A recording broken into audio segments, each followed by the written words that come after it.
In this tutorial, we'll troubleshoot a couple of Zoom settings.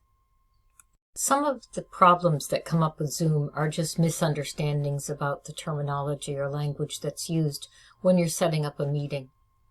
We'll go into schedule a meeting, and you'll see that you can add the topic of your meeting.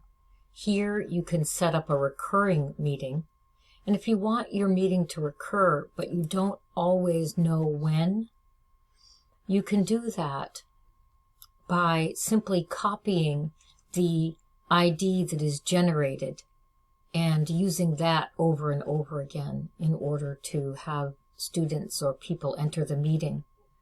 So you could keep a record of this link. You can email it. You yourself can click the email in order to get into the meeting. You can post it on Moodle so you can use it over and over again. You do not want to require a password to join the meeting. That's a level of security that in most cases for academics we really don't need to use. As far as video goes, you want to make sure that your host video is on and that your participants' video is on, and that's so everyone can see each other. You'll have an option still to mute the video, but you want to start out with the meeting prepared to host video. For audio, leave telephone and computer audio checked, and we're going to ignore the calendar issue right here and click Advanced Options. So, a couple of things here. If you enable a waiting room, it means that every time someone wants to enter the meeting, you have to grant them permission. So if you uncheck that box, students will be able to enter the meeting before you as long as this next box is checked, Enable Join Before Host. That way, if for some reason you're late, your students can get in and wait for you to arrive.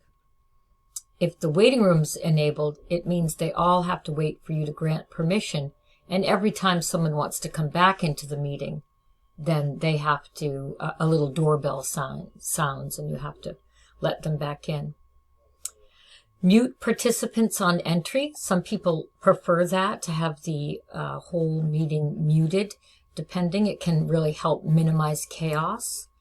But I like to give my students a chance to chat with each other too. So I leave this off, but if it tends to be if it's too much commotion, then you can make that check.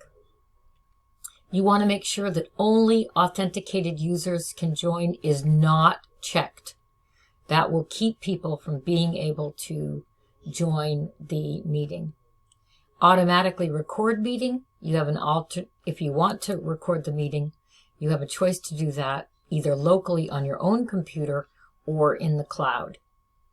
You can decide whether or not you want to record, and even if you do record, you don't in fact have to use the meeting afterwards. If it doesn't feel like it's fruitful or worth posting, then you can just simply ignore the recording, or during the conversion you can stop it.